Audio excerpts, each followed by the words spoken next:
a empresa rural. Pessoal, tem tamanho uma empresa rural? Tem um limite para eu definir o que é uma empresa rural?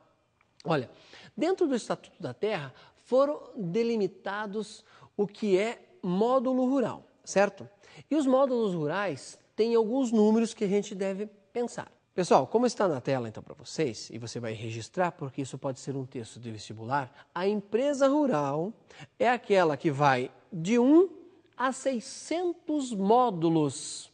E um módulo você sabe que é fixado para cada região. Então, este é o tamanho de uma empresa rural. Como assim? Poxa, vai de 1 a 600? O cara pode ter um módulo e pode ter 600 módulos rurais, uma grande área de terra, e aí é empresa? Legal. Aí você já começa a questionar a questão. Isso está fechado no seguinte ponto. Ele se torna um empresário rural, ou aquela propriedade é uma empresa rural, a partir do momento que ela é explorada na sua plenitude. Exemplo, no módulo rural pode dar 100 sacas de soja e ele aproveita tudo isso, então aquilo torna-se uma empresa. Ele consegue retirar da terra tudo que ela oferece. Ela não está se tornando uma terra improdutiva. Detalhe, a empresa rural não é passível de reforma agrária se ela estiver sendo usada na sua plenitude. Tudo que tem ali da terra é explorado. Mas tem um problema. Como é que eu vou definir que aquela terra está produzindo? Precisa ser feito um estudo. O governo precisa pensar, através do INCRA, e fazer análise.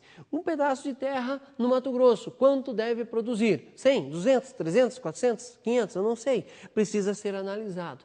Então, a partir dessa análise, você consegue definir.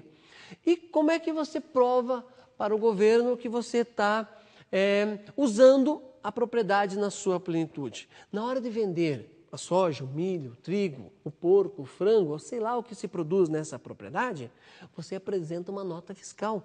Você entrega uma nota fiscal para este governo, para o governo estadual, municipal ou mesmo federal. A partir daí você tem a prova legal, né, que é essa nota fiscal, e aquela propriedade tornou-se empresa rural e ela não pode entrar na questão da reforma agrária, que você vai entender que certos latifúndios improdutivos entram.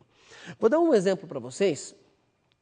Eu vi isso em Santa Catarina. Uma pessoa herdou um pedaço de terra que nem produzia muito na região. Tá? O que ele fez? Ele herdou esse pedaço de terra, tinha uma determinada quantidade em dinheiro que ele guardou, mas ele percebeu que aquela terra não evoluía, não dava muita coisa, não rendia para ele e a sua família. Ele, com esse dinheiro que ele tinha acumulado, fez uma viagem para a Itália. Lá na Itália ele aprendeu a fazer queijo, provolone, parmesão, ou seja, todas a mussarela, queijo prato, todos os tipos de queijo que existem. Voltou da Itália com algumas máquinas usadas e levou para sua propriedade. O leite que ele tirava do gado bovino que ele tinha ali, ele começou a fazer queijo. E aquilo foi crescendo, foi crescendo, foi crescendo. Hoje ele tem um monte de empregados. Ele não precisou aumentar a sua propriedade. Ele tem a mesma quantidade de terra que ele tinha antes. Ele colocou um pouco mais de gado num lugar onde tem uma determinada tecnologia, que esse gado fica confinado, dali ele tira o leite, aumentou a sua produtividade de leite, aumentou a quantidade de queijos, e em menos de 5 anos, essa pessoa trabalhando, não vou citar o nome, mas eu tive a oportunidade de conhecê-lo, em menos de 5 anos, ele se tornou uma grande empresa rural que exporta todos os tipos de queijo, já está exportando, compra leite do vizinho sem precisar aumentar a sua propriedade. Olha como a tecnologia está muito associada ao módulo. Ele tem 2 módulos ali, mesmo que tivesse 3 ou 1, a tecnologia fez com que ele usasse a terra, explorasse aquilo e conseguisse transformar o seu pequeno módulo, que não era muito grande, em lucrativo ao ponto de não só a sua família trabalhar, mas sim dele contratar empregados aí com carteira registrada e exportar esses produtos. Tá certo? Vamos então para mais um modelo, uma definição de latifúndio, que é o por dimensão. O que é isso, pessoal? O latifúndio por dimensão, ele tem mais de 600 módulos rurais, em qualquer lugar do Brasil. Ou seja, muitas vezes aqui no Paraná, ele pode ser latifúndio, mas chega lá no Mato Grosso ou em Rondônia, ele não é latifúndio por causa da produtividade.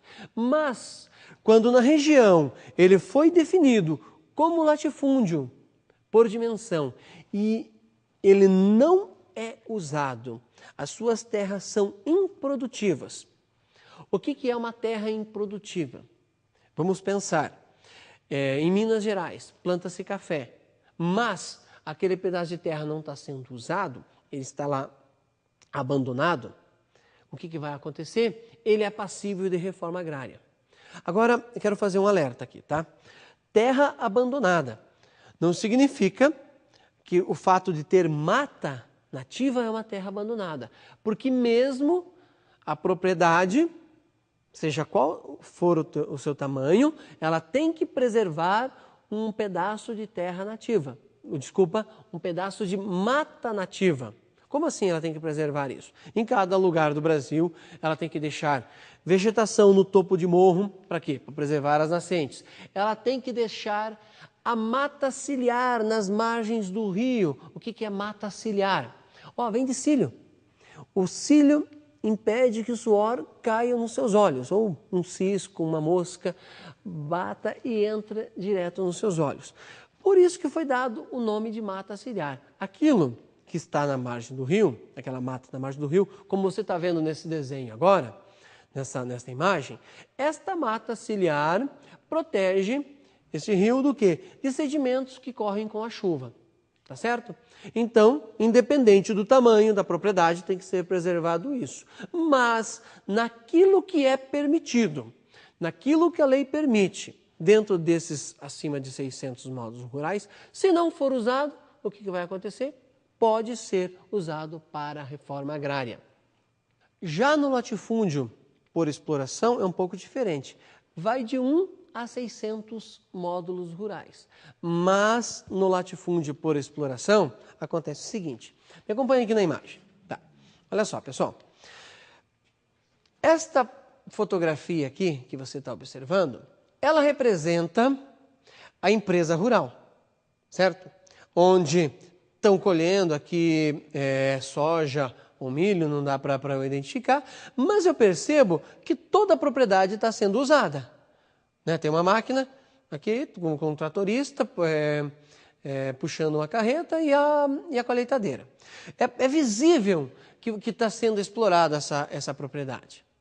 No latifúndio por exploração, isso aqui poderia estar abandonado, essa terra poderia estar jogada. Mas tem uma técnica aí. Olha só, às vezes o cara tentam enganar o INCRA e o governo. Nesta safra, ele usou, está explorando. Na safra seguinte, porque safra é de 3 em 3 meses mais ou menos, ele não planta nada. Ou só planta uma safra por ano para tentar enganar o fisco. Quem é o fisco? No caso, o INCRA. Ele usa essa artimanha. Daí as imagens de satélite. O Brasil é varrido todos os dias, é fotografado todos os dias, todas as semanas.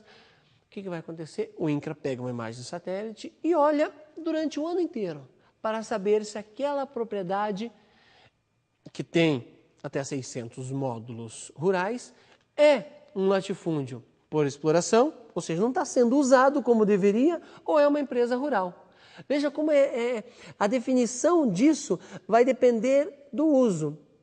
A propriedade tem o mesmo tamanho, mas não usou, passa a ser por exploração. Usou, passa a ser empresa rural. Tá certo?